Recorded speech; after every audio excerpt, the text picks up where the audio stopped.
Halo semuanya, selamat wayah iya ya dimanapun kalian berada. Kembali lagi bersama Mamang dan di video kali ini kita bakal lanjutin manhwa Putra Bungsu Kon Seorang Player. Kita masuk di part 44.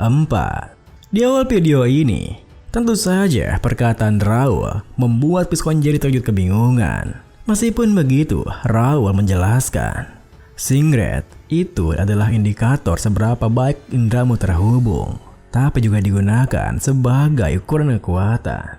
Kurasa kau bisa salah mengartikan hubungan antara sistem dan indramu sebagai hubungan antara kau dan dunia. Tapi aneh juga, NPC sepertimu bisa merasakannya. Mendengar perkataannya, Piskonjeri yang semakin kebingungan pun berteriak, "Sistem? NPC? Apa yang kau bicarakan?" Alih-alih menjawabnya, Raul malah melanjutkan, "Aku harus berterima kasih padamu untuk ini. Aku menyadari satu hal yang penting. Aku sudah memiliki Singret 100% sejak aku terbangun di dunia ini. Namun, aku belum pernah memanfaatkannya." Piskonjeri yang merasa diacuhkan pun berteriak, "Apa yang sebenarnya kau bicarakan? Berhenti berbicara sendiri dan..." Namun, belum sempat Piskonjeri menyelesaikan teriakannya, Raul telah lebih dulu menggunakan telekinesis untuk mengontrol tubuhnya, yang buat Piskonjeri tak bisa berkutik, bahkan untuk menggerakkan ujung jarinya saja. Lalu, sembari melangkah mendekatinya, Raul menuturkan, "Aku memutuskan untuk melihat dunia ini sebagai realitas baruku, bukan sebuah game atau apapun. Namun, bukan berarti aku harus menyanyiakan manfaatnya. Inilah alasannya, terlalu hanyut dalam sesuatu, baik itu di dunia nyata maupun game tidak baik. Terima kasih telah mengingatkanku siapa aku."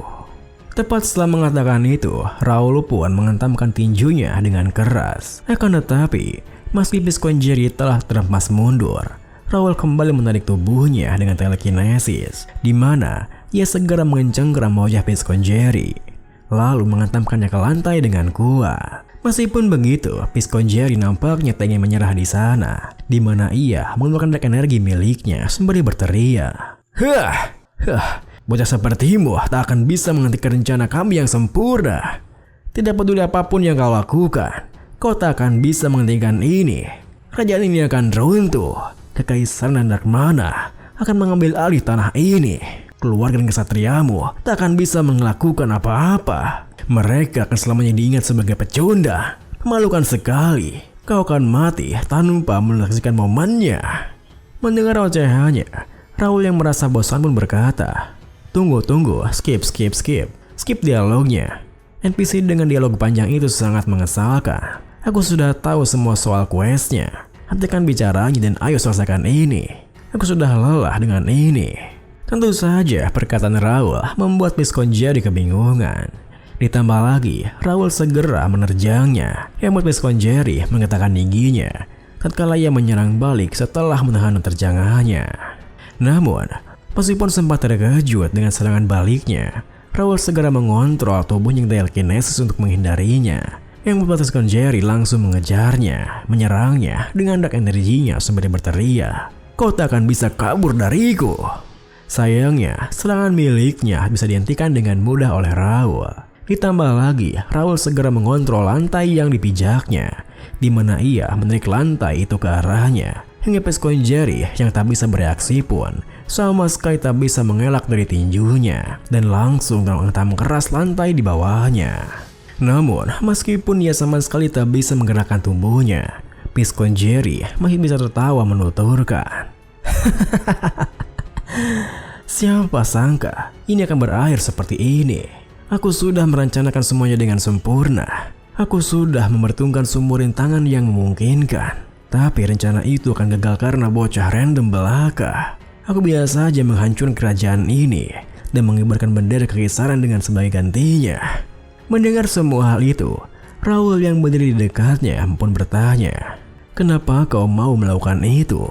Tentu saja pertanyaan Raul membuat Piskonjeri terkejut kebingungan, hingga Raul menegaskan, "Kenapa kau melakukan itu? Apa yang membuatmu ingin menyerahkan kerajaan ini pada kekaisaran?" Piskonjeri membalas, "Hah? Kenapa kau menanyakan itu kepadaku? Itu karena... Melihatnya yang tak bisa menjawabnya, Raul menatap tajam berkata, "Karena apa? Kenapa kau tak bisa mengatakannya?" "Alasan kau tak bisa mengatakannya sudah jelas. Itu karena dari awal kau tak pernah punya alasannya. Skenario ini dipersiapkan untuk beta version. Koneksi dibuat dengan tepat, tapi mereka memprogram emosi untuk NPC sekali pakai. Rasanya hampa, bukan? Tapi itu bukan berarti kau akan dimaafkan. Terlalu banyak orang tak bersalah mati karenamu. Semua orang kehilangan sosok yang mereka cintai dan bersembunyi dalam ketakutan. Mereka kehilangan rumah mereka. Ketika aku terbangun di dunia ini, aku memutuskan untuk menganggap dunia ini sebagai kenyataan baruku. Aku tak bisa memaafkan seseorang yang mencoba untuk menghancurkan duniaku." Namun, meski Raul sudah mengatakan itu semua, Piskon Jerry yang tak bisa menerimanya malah berteriak, "Siapa? Siapa kau? Siapa kau itu?" Sembari bersiap dengan tinjunya, Raul menatapnya membalas, "Siapa aku? Aku adalah playernya." Tepat setelah mengatakan itu, Raul pun menghantamkan tinjunya dengan keras, hingga Piskon Jerry langsung kehilangan saudaranya seketika itu juga. Kemudian, bersamaan dengan sinar sang fajar yang masuk ke dalam kapal dari celah-celah jendelanya, Raul menghela napasnya berkata, "Ini quest yang susah." Lalu, sembari melihat sekitarnya, Raul terdiam berpikir, "Ini akhirnya berakhir. Aku tahu akan ada pemberontakan, tapi aku tak menyangka ini akan terjadi. Selain itu terjadi dengan cara yang tak kuduga. Ini berbahaya dalam banyak hal. Apa tindakanku memengaruhi skenario Connect? Tapi aku tak bisa berhenti sekarang. Aku harus lebih siap dan menjadi lebih kuat. Aku harus bersiap untuk hari itu. Ini baru permulaan." Setelah memikirkan semua hal itu, Rapel pun menghampirinya berkata, "Raul, kau menang. Aku lega. Kupikir semuanya akan sudah berakhir saat kau jatuh. Kenapa kau menyembunyikan kekuatanmu sampai sekarang?" Mendengar perkataannya, tanpa menatapnya, Raul membalas, "Rapel, aku tak benar-benar menyembunyikannya. Kurasa aku bisa memberitahumu. Aku tak bisa merahasiakannya selamanya. Identitasku yang sebenarnya ada."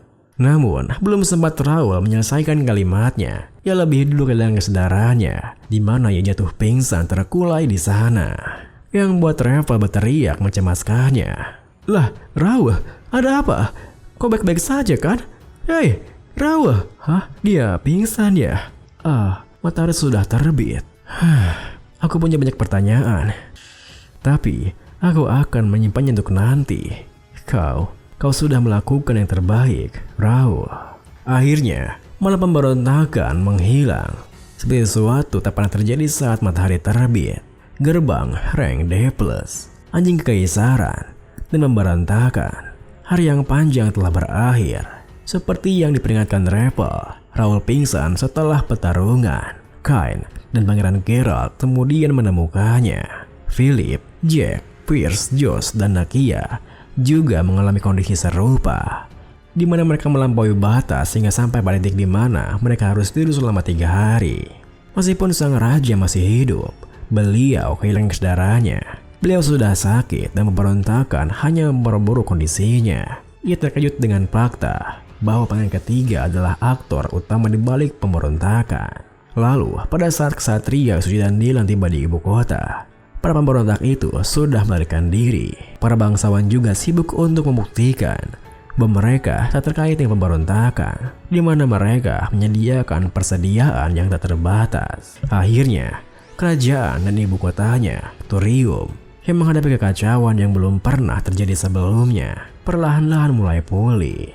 Beberapa saat kemudian, orang-orang yang berkontribusi dalam pemalau para pemberontakan pun dipanggil ke istana, di mana saat mereka berlutut tepat di depan singgasana sang raja, Pangeran Geralt mewakili ayahandanya menuturkan, putra ketiga wilayah Aston yang menjabat sebagai Guildmaster The First Knight, Sir Raul Aston, Anda menghentikan pasukan pemberontakan yang mengancam kerajaan, melindungi keluarga kerajaan, melindungi rakyat, dan juga menjunjung tinggi kehormatan para ksatria kerajaan ini.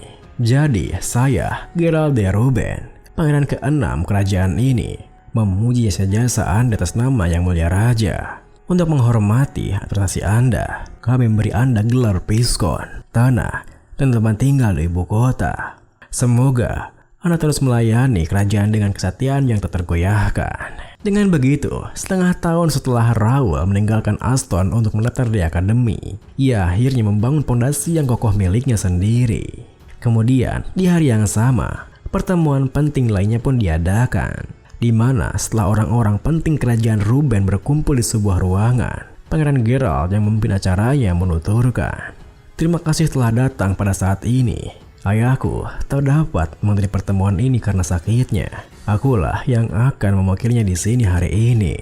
Mendengar perkataannya, Count Aston, ayahanda Raoul, Sir Melvin de Aston berkata, "Apa yang bisa kami katakan? Kami bahkan tak ada di sana saat pemberontakan terjadi. Ini memalukan." Meski Duke Templeton, Sir Marquis de Templeton juga hadir di sana, ia sama sekali tak mengatakan apapun. Hingga bangsawan lain di sana, Marquis Greer, Sir Fedel de Greer bertanya, bagaimana bisa seorang mengancam pemberontakan ini? Bagaimana mungkin tak ada seorang pun dari departemennya yang menyadari ini? Sir Carson pun miliknya membalas, dia tak merencanakan ini sendirian. Pangeran ketiga, Randall, dan para bangsawan lain di pihak Randall bekerja sama dengan kekaisaran. Sir Medarius menambahi, beberapa orang mungkin menyebutnya pemberontakan, namun pada dasarnya itu adalah invasi kekaisaran. Situasi ini seharusnya dianggap perang, bukanlah konflik sipil. Mendengar semua hal itu, Marquis McNeil, Sir Clifford de McNeil berkomentar, menyedihkan sekali. Kekaisaran mempermainkan kelima keluarga warrior itu seperti orang bodoh. Meskipun perkataannya tak bisa dibantah oleh keluarga lainnya, Segre yang hadir di sana menuturkan, kerusakan yang terjadi di ibu kota sudah tak dapat dipungkiri lagi.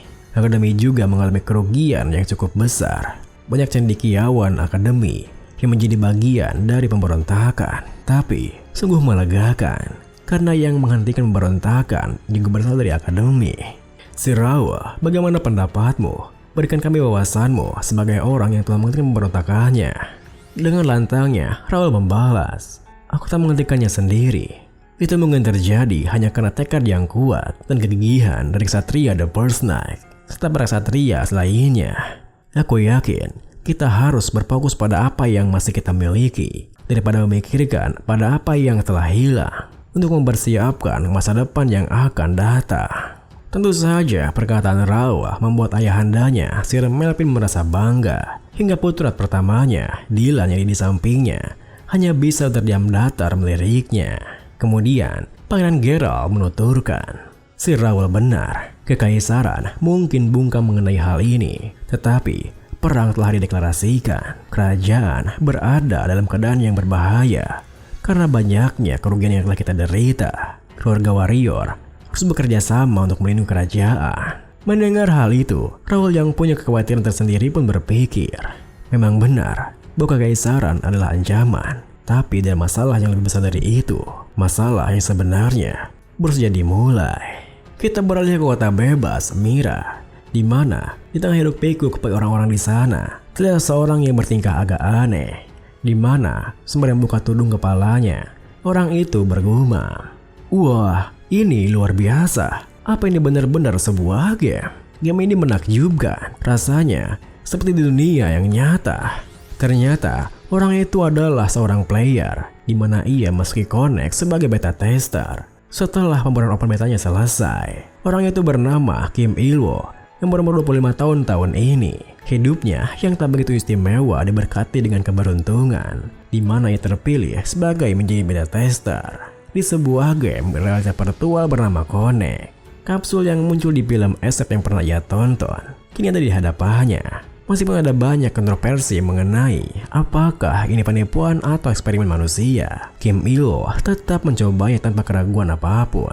Dan setelah ia mencobanya, Kim Ilwo menyadari jika itu bukanlah penipuan ataupun eksperimen.